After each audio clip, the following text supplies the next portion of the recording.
I will remove my mask so you all can understand me. Well, the mandate's over. The mandate is over today, and we're still working on separation, but it's nice to have the mask off a little bit.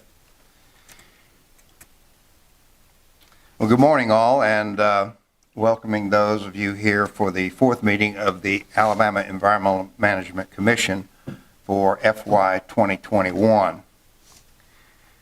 The department uses many types of information to analyze and optimize our performance. The information must be from credible sources and must present a true representation of the facts. Today's report will identify some of the independent, objective sources of that information and go into some detail with one of those, the updated EPA compliance and enforcement metrics, as we've done for a number of years. Our analysis utilizes information from internal sources, from independent state oversight entities, and from EPA as the independent federal oversight entity.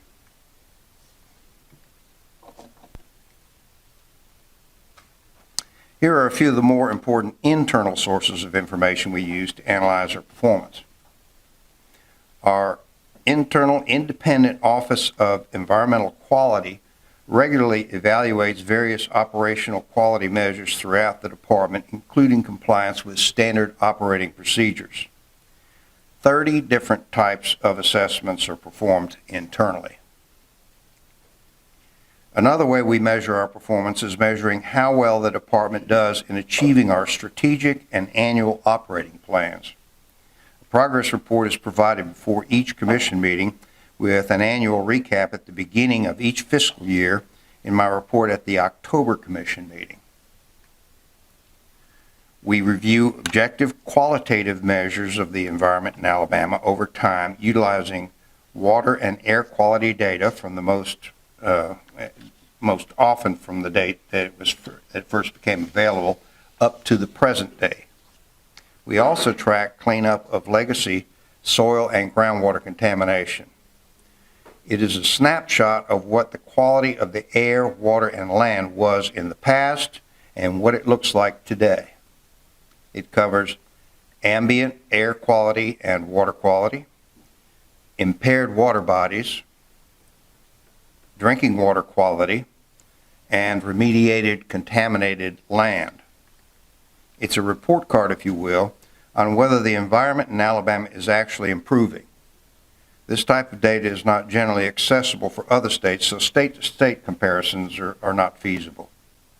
I present this State of the Environment in Alabama report periodically to you and anticipate the next update to be at the June Commission meeting. Moving up to the state level, the department regularly analyzes performance using audits and operational reviews by various state oversight bodies, including the state auditor, the examiner of public accounts, the state comptroller, and the Department of Finance. When we look at departmental performance measures against the rest of the nation, natural questions to consider are, is the quality of our permits comparable to the rest of the nation? Are our inspections as comprehensive as other states? Are our inspectors identifying violations as they should? Are our labs finding what they're supposed to? Are we taking appropriate enforcement actions? Are we administering the various programs properly? In other words, who is looking over our shoulder to make sure we are not just operating a subpar organization whose results are misleading? When comparing ourselves to the rest of the states, we rely on federal oversight of our programs and performance analyses from EPA. EPA performs regular targeted audits and reviews of ADEM divisions and branches, including air programs such as our Clean Air Act Title V, PSD, and asbestos programs. Also look at our inspection quality and performing technical systems audits of our ambient air monitoring and field operations. EPA audits and reviews our water program, including NPDES permit quality and inspection quality, public drinking water system supervision and enforcement, our drinking water internal and external laboratory certification through our Field Operations Division, and along with NOAA, the ADEM Coastal Program. EPA audits and reviews our hazardous waste programs, looking at our RCRA inspection quality and the CERCLA assessments and site investigations we do. Also the groundwater program and UST Trust Fund. It looks at our drinking water state revolving fund and clean water state revolving fund loan programs, auditing their financial activities, as well as auditing for compliance with regulations. Each year, EPA and ADEM negotiate work plans tied to EPA funding of the programs delegated to the department. Annually, EPA performs an analysis of whether the air, water, and hazardous waste program grant commitments have been met. EPA periodically performs what are known as state review framework audits of the department. This type of audit covers the air, Title V, NPDES, drinking water, and hazardous waste programs. It provides narrative feedback on various program elements individualized for each state, so national averages and state-to-state comparisons are not typically available. The SRF audit, this is State Revolving Fund audit, examines data completeness, accuracy, and timeliness, inspection coverage and quality, identification of violations, timely enforcement, penalty assessment, and return to compliance. Our State Review Framework Audit Report is available to the public on the department's website. As you can see, there's extensive internal and independent external oversight of the department's activities. Altogether, the department has more than 70 different independent audits and reviews of its activities. Some of those are every 3 years, some are every year, some are twice a year. Those audits and reviews accurately tell us how we are doing. They show us where we can improve. And with the exception of our extensive internal audit program, other states have similar independent audits and reviews, so there is every reason to have confidence that the comparative metrics generated from them that we review with you are accurate and valid. That brings us to the EPA-generated compliance and enforcement metrics we'll be examining today. Analyzing the rates of compliance with permits and the rate of necessary enforcement actions for our regulated industries in Alabama compared to the rest of the nation is an important way we measure our performance. This EPA-provided analysis examines the air, NPDES, drinking water, and hazardous waste programs. The tool uses standard, quantifiable metrics that allow for state-to-state comparisons and the development of national averages. As you may recall from years past, the format for reviewing each program's metrics is to look at the size and composition of the universe of regulated facilities, then to compare the rate of inspections, informal enforcement actions, and significant non-compliance compared to the rest of the nation. This format was chosen to highlight that our objective is for the regulated facilities to comply with the requirements of environmental permits and regulations issued by the department. By looking at non-compliance metrics, we are in effect looking at compliance. We speak of compliance and enforcement. When we speak of compliance and enforcement, we're referring to compliance with permits developed by the department in accord with carefully developed environmental standards and enforcement actions when conditions in those permits are not met. Now to the established slides, to the dashboard slides that analyze compliance with and enforcement of environmental permit requirements. First, we look at the size of the regulated universe for each of the 4 programs. In Alabama, 2 local air programs were grandfathered as standalone entities when the Clean Air Act became law in 1970. They operate independently of the ADEM state program, although ADEM does provide substantial technical and other assistance to them. Recent upgrades to the EPA database now allow us to analyze the activities of ADEM independent of the local program's activities. The universe of air facilities, regulated air facilities, under the ADEM program is down from 627 to 539 between 2012 and 2020, about a 14% drop. The decline is primarily the result of some major sources closing over the years and other facilities reducing their emissions to the point they are no longer in the universe of federally reportable facilities.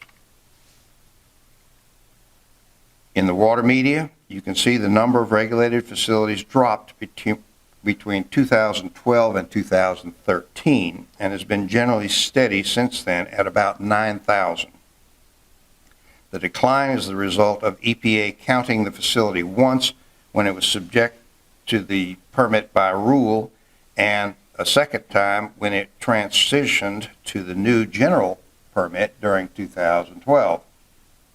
This artificially inflated the 2012 number.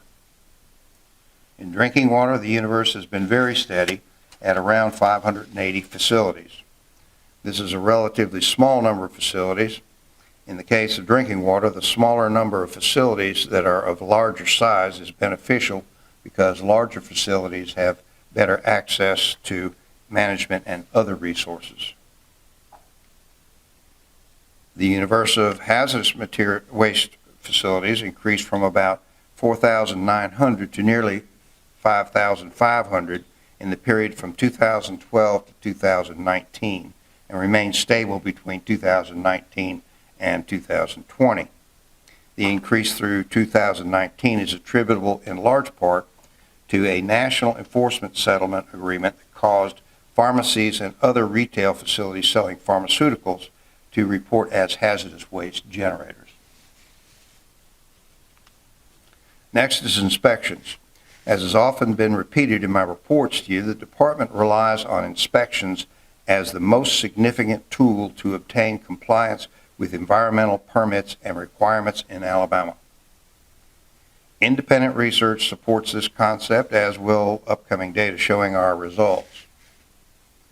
The following graphs will show inspection rates for each of the 4 media.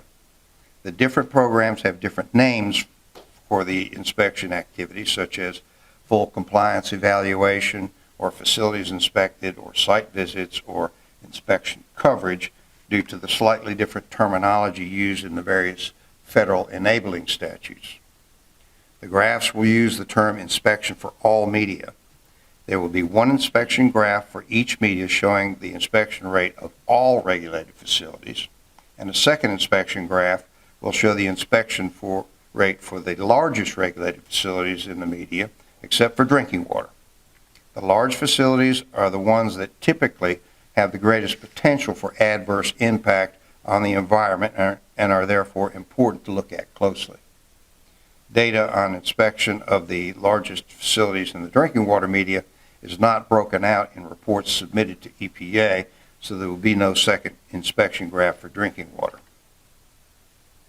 Here in Alabama and throughout the nation, inspections is the area most affected by COVID-19.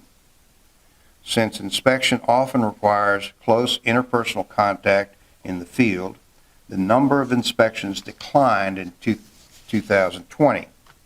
You'll see that decline in both our state numbers and national averages. The blue bars represent the inspection rate of all facilities during the last 9 years for the department's air program. The dashed red line represents the average inspection rate for the nation. The state and national averages dipped in 2020. As you can see, Alabama continues to have an inspection rate that is about 3 times the national average, and with the exception of 2020, shows a fairly flat trend, slightly over 98%. Looking at just the largest regulated facilities in air, there's a similar pattern of inspections in recent years, with the exception of 2020, at about 100%, which is again about 3 times the national average.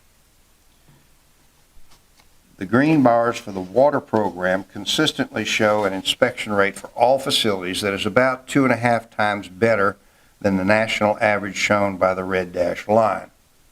As you can see, there has been a favorable trend over the years. For the largest regulated facilities in water, the inspection rate has been trending higher in recent years and is consistently higher than the national average. The orange bars for the drinking water program show an inspection rate for all regulated facilities that is typically about 3 times the national average shown by the red dashed line. As noted a moment ago, drinking water data for large facilities only is not available. However, with an inspection rate of nearly 100% of all facilities, the largest systems are being inspected at a high rate also. Closing out inspections, the brown bars for the hazardous waste program show a rate for all inspections that is 2 to 3 times the national average. During 2020, the inspection rate did not drop off proportionately to the same degree as the rest of the nation. For treatment, storage, and disposal, abbreviated TSD facilities, and large quantity generators in hazardous waste, the inspection rate has been trending higher in recent years and is about twice the national average. Both the hazardous waste inspection graphs reflect the increased emphasis on inspections to address our higher than desired instances of significant noncompliance. The enforcement group graphs highlights the second most important element after inspections in our strategy to achieve compliance. It's been our strategy to utilize education, including informal enforcement, to obtain a higher level of compliance. Research has shown that inspections and technical assistance, which is education, are the biggest contributors to compliance. Most violations are not intentional. They are many times the result of either not knowing what is required under the permits, accidents, or mistakes. Informal enforcement is one form of education that helps avoid those situations. Additionally, penalties and formal enforcement actions typically require 5 to 10 times the resources of informal enforcement actions, so utilizing a higher percentage of informal actions uses resources more effectively. EPA enforcement data was used to create the following graph showing the relationship between informal and formal enforcement actions. In this AIR program graph, the blue columns represent the percentage of all enforcement actions that are informal, and the dashed red line represents the average percentage for the nation. As you can see, ADEM consistently has a higher rate of informal enforcement.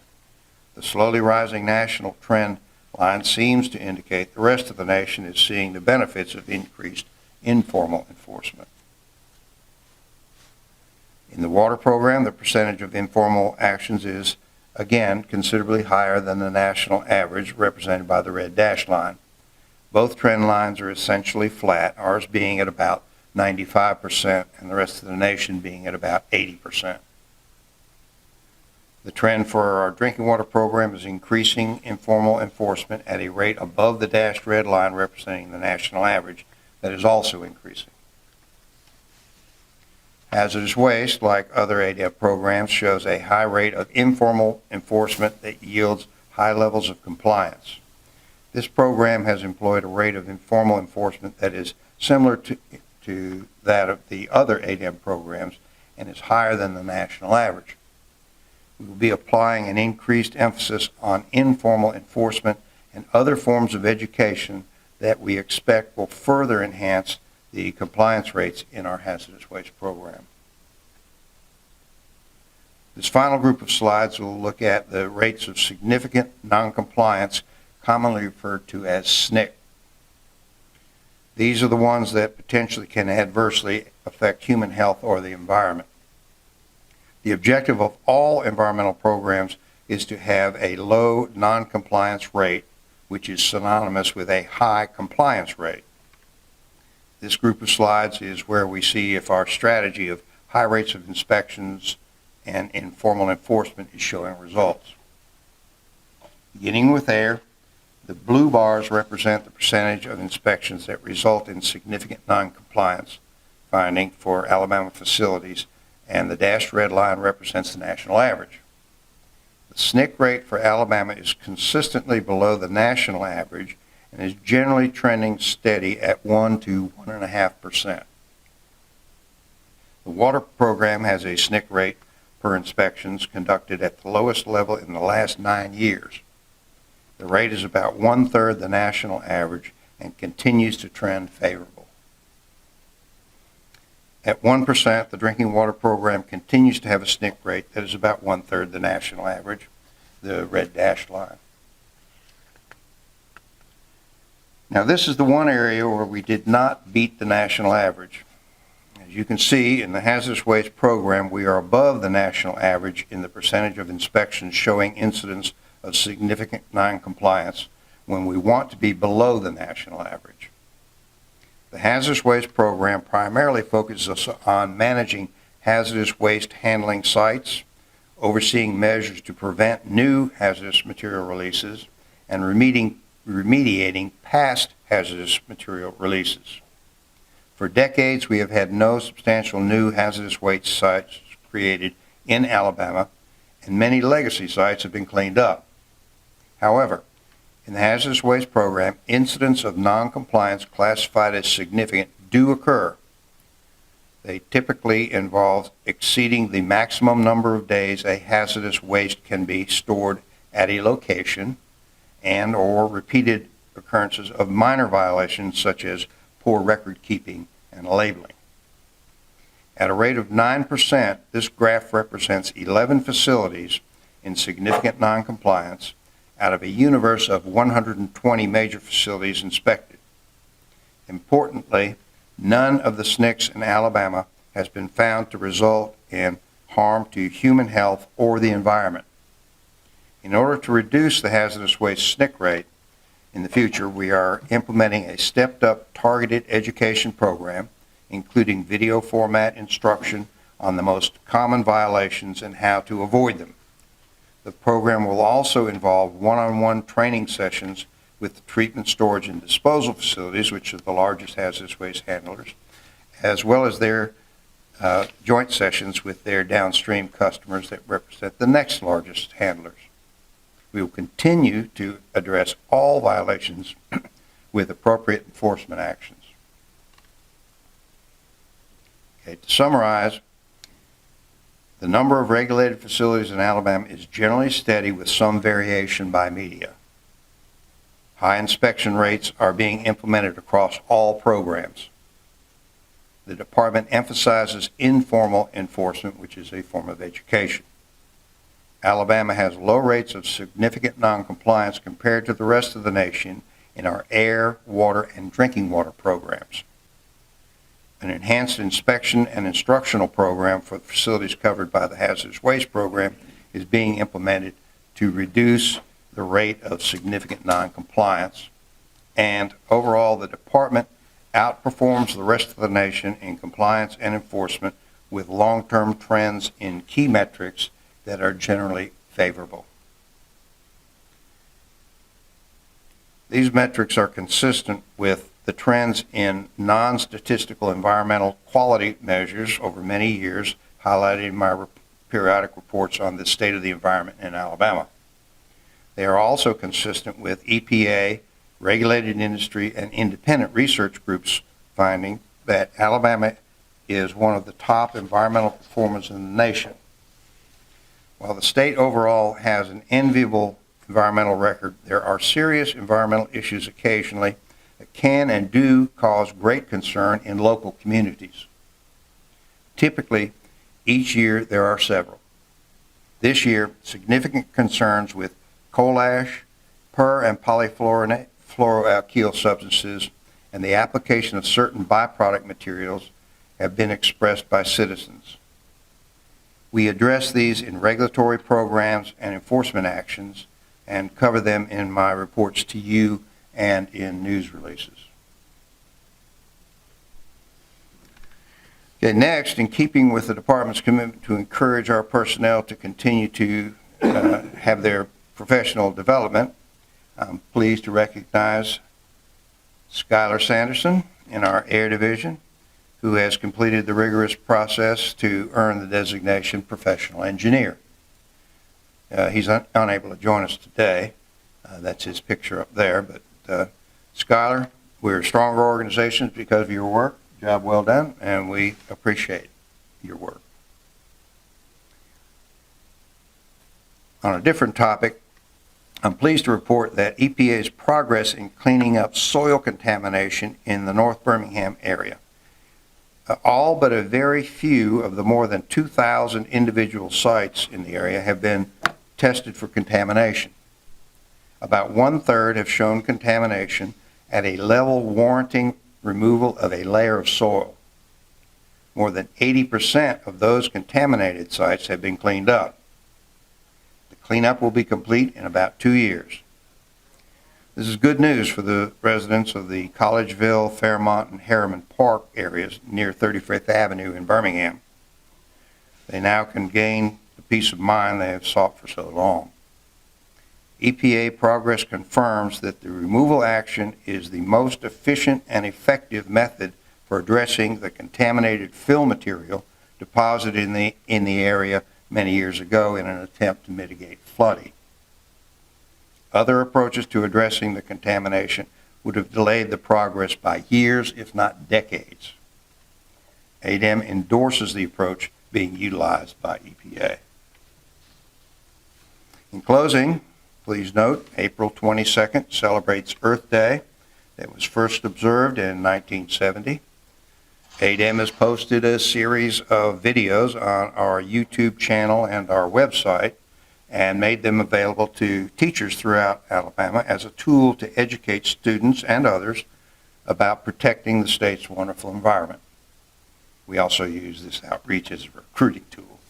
But anyway, that concludes today's report. I'd be pleased to answer any questions you may have.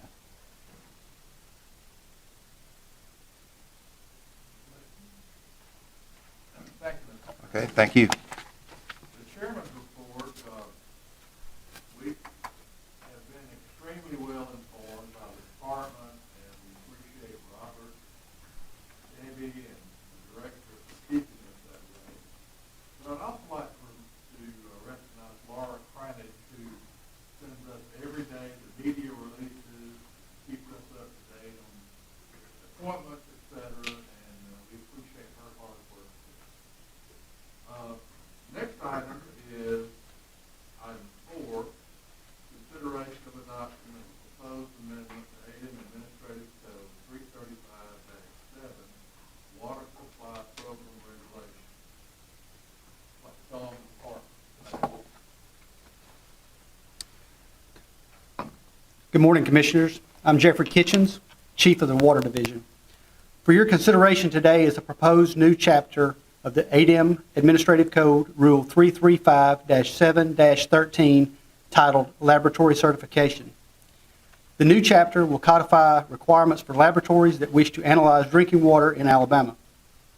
This will formalize the procedures that have been in use by the Department for many years in order to maintain primacy from EPA for the Public Water System Supervision Program. Notice of this rulemaking was published on January the 24th, 2021, and a public hearing was held on March 11, 2021. No comments were received during the public comment period or the public hearing. We respectfully ask for your favorable consideration of the proposed rule, and I'd be happy to answer any questions that you may have.